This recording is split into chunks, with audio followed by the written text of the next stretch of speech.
team Visma Lease bike is perhaps the biggest team in the world. Last year they conquered all the Grand Tours, including the Tour de France. Somehow I ended up in a situation where one of the sponsors invited me along with two other YouTubers to the Giro d'Italia of the final mountain stage.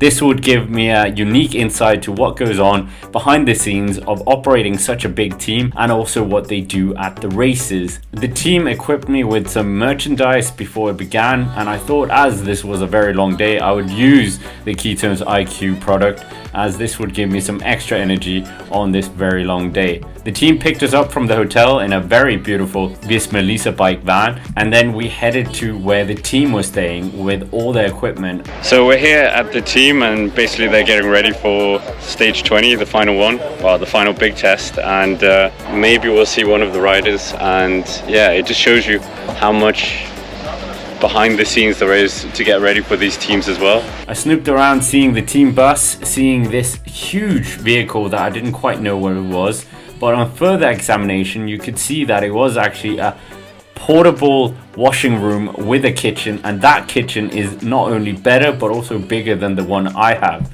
And it also gave you a scale of just how many people are involved, as the people just appeared out of every single angle. Wheels in most of the people's hands, mechanics everywhere, soigneurs, and the beautiful bikes as well, the Cervelo S5 and R5 that were getting prepared as well. Friend of the channel now, Jeff from NorCal Cycling, he gave a much better breakdown of the bikes that I could ever do, so here's what he said. His friend was pretty cool. But the crank rate was interesting.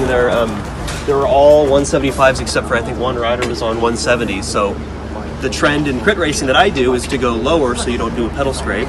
But it looks like a lot of the pros are running longer crits. So that kind of surprised me. This position was kind of wild too. If you see the saddle all the way forward and the long stem, so Eduardo Affini is over the bottom bracket quite a bit. And you have to remember, these guys are riding like 6 hours a day, right? That's a lot of pressure on your hands for 6 hours a day. His position is very optimized. He's very good at core strength and holding that position. But yeah, those are the first things I noticed as they're pulling the bikes out of the van, getting ready for the stage.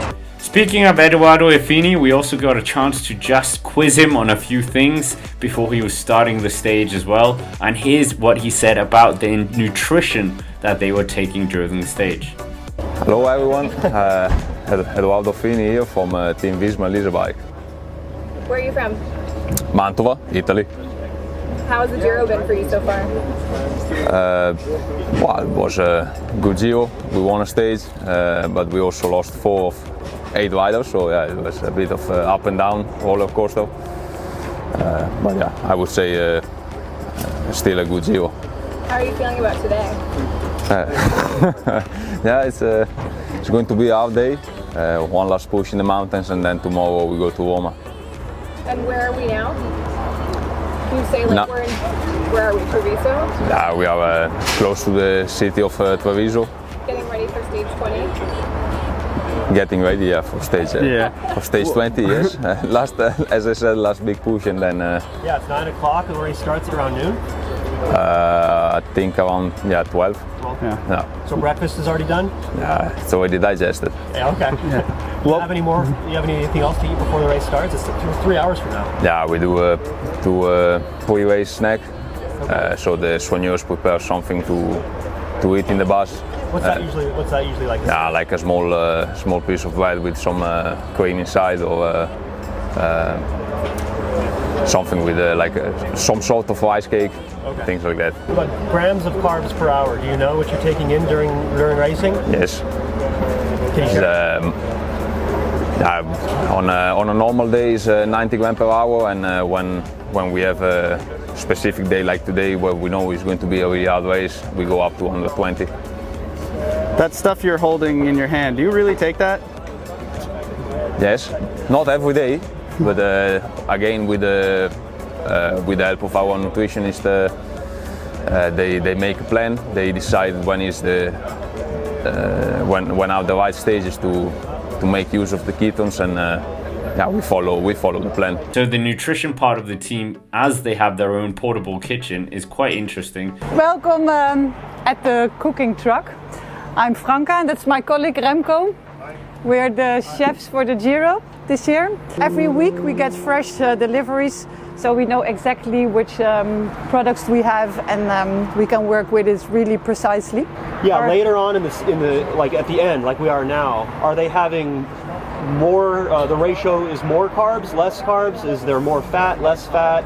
No, fat is always reduced a lot, and it depends on the race. If it's a heavy race, then there are a lot of carbs, and it depends on the race. We have heavy race, normal race, or time trial, and it's calculated according to that. And does the amount of fiber intake change in a stage race?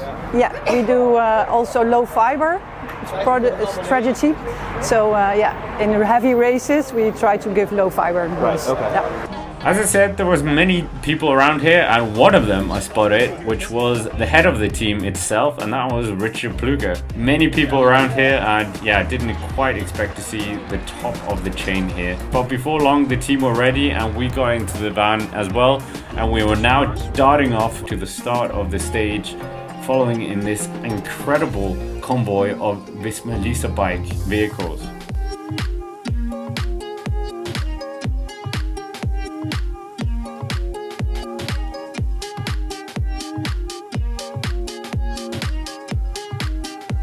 At the start, we got out of the car and we could just see the amazing amount of people here. Despite it being quite rainy, there was a lot of people who turned out to see the start of the stage. And I even got a glimpse of that incredible Trofeo Sensafina.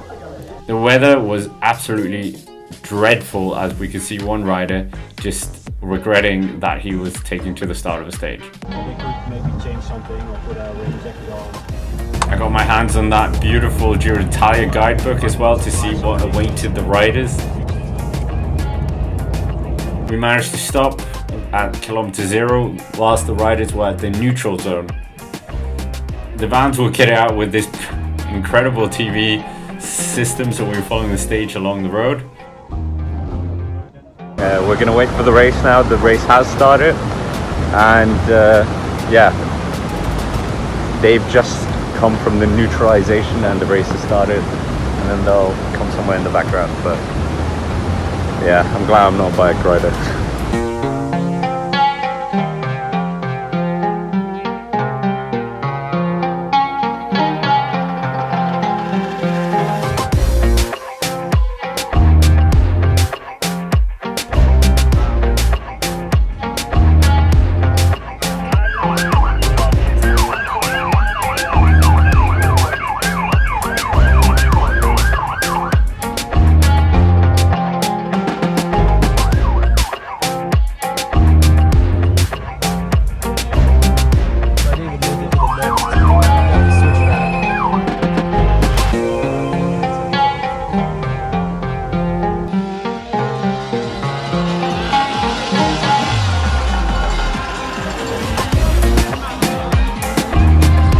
This is Ari, he's a YouTuber as well, and more about what this stunt is actually about.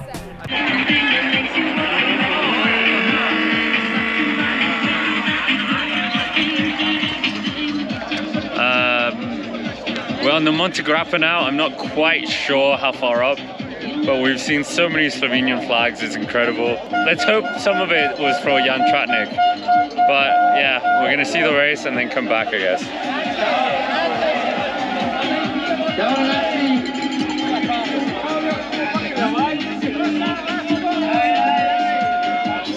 So the first riders came through, and that was the remainder of the breakaway. But before long, we had the procession of the UAE team, Emirates team, who were looking for the victory, with Tarab Gacha mere centimeters away from me.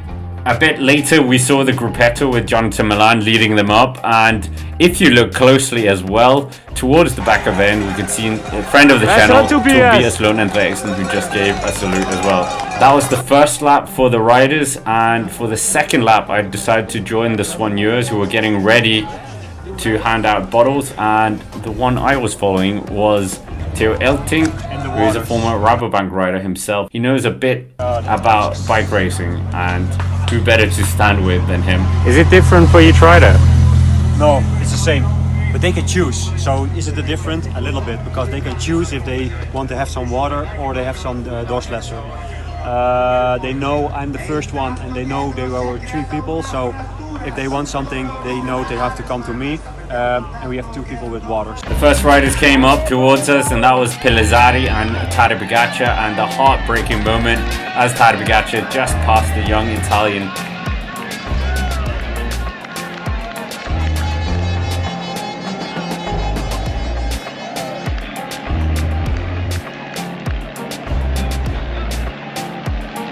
Pogačar's gonna crush more Italian dreams, unfortunately.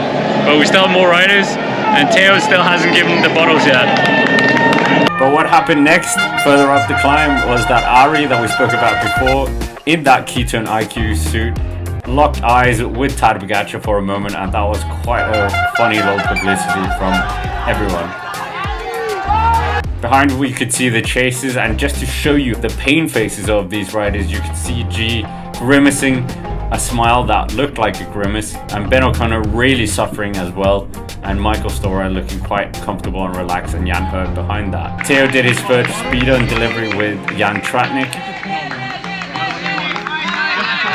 Tobias Foss, a former Jumbo Visma rider, even got a bottle as well, just for the camaraderie of the teams. We also saw a lot of riders getting pushed, and this was Esteban Chavez, a former podium finisher, getting pushed up part of the climb. And he wasn't the only one, as Louis Aski of Groupama FDJ as well. Many riders enjoying that little push after such a hard Giro tire. This was the final mountain stage and the final mountain. One of the AG2R riders enjoyed the push so much that he actually gifted the bidon as a thank you. Matteo Trentin was not a rider who wanted that push and fine apparently as well that riders get. And behind we saw the Gruppetto coming through for the last time, and Theo with some ninja moves managed to avoid Tim Merlier.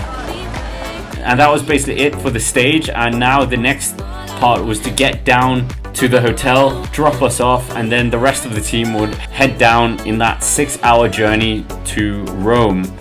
So there was a lot of speed going on down this climb, and I for one was not quite feeling that brave. But yeah, incredible day, seeing a bit of an insight into what goes on in the inner workings of a World Tour team at a Grand Tour. And of course, thank you to Ketones IQ for making this happen. And that is basically it for this video. Thank you very much for watching. Hit the like button, subscribe to the channel, and of course, as always, I will see you in the next one.